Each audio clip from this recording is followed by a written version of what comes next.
I stood in the hallway, a tray in my hands carrying tea and medicine. Her laughter drifted through the open door as she spoke on the phone. I just wish he'd vanished forever, like not even exist anymore. She said it with the same ease someone might order their usual drink. I froze in place. A man can fight off illness. He can claw his way back from losing everything. But that kind of betrayal seeps in slow and steady, like poison.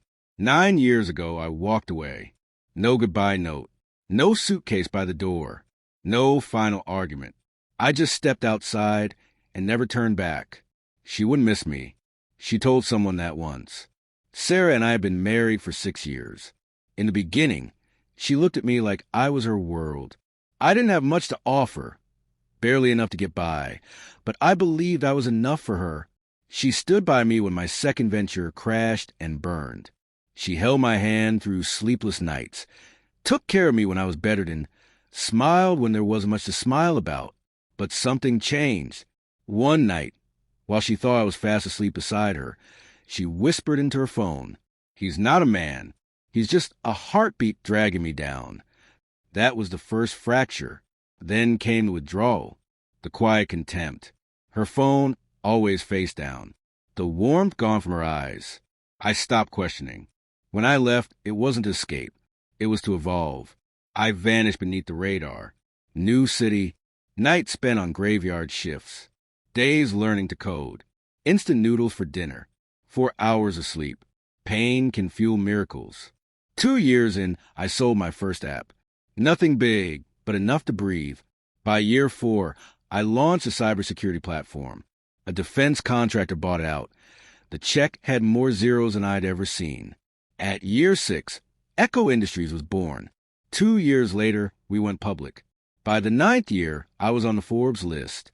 They called me the Phantom Billionaire. No one knew where I'd come from. I made sure of that. The hotel was mine.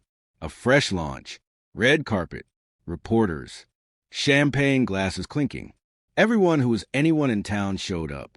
I walked through the lobby as cameras flashed and hands waved. I offered a few polite nods, then stopped.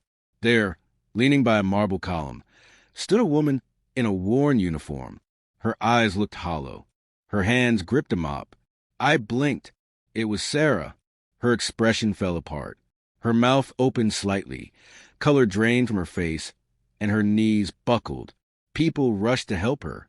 I didn't move. I just watched. They didn't recognize me, not at first. I looked different now.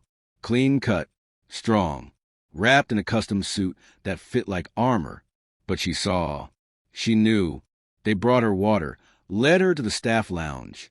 She trembled the whole time. I stepped inside quietly. She looked up like she was staring at a ghost. "I thought you were dead," she whispered. "No," I said. "You just stopped seeing me." Turns out the man she left me for, the one she thought was a real man, vanished after bleeding her dry. He took her savings. She lost the house. Her health crumbled. She ended up scrubbing floors in the very city she believed I'd disappeared into. Fate doesn't knock politely. It kicks the damn door in. I leaned in close, voice calm.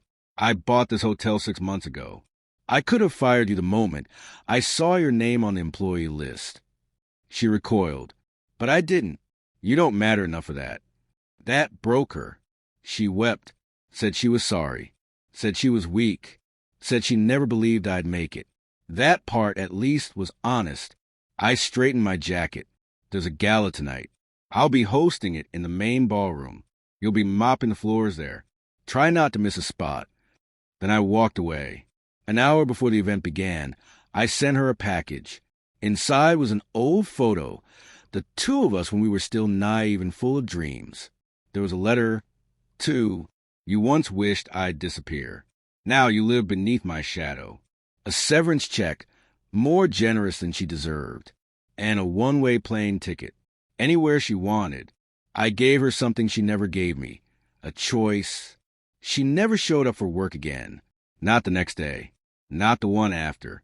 Didn't matter. People often ask why I stayed hidden so long. I tell them, because revenge is best served frozen and silence cuts deepest. I don't hate her. Not anymore. You can't resent the storm that forged you. But I never forgot, never forgave the moment she said I didn't deserve to exist. Now I walk through skyscrapers etched with my name. And she cleans the floors of buildings I built. That is justice. I didn't vanish. I evolved. She didn't destroy me. She made me. And now, every time she glimpses my name lit 10 stories high, she remembers, you can't destroy a man like me with words. You forge him.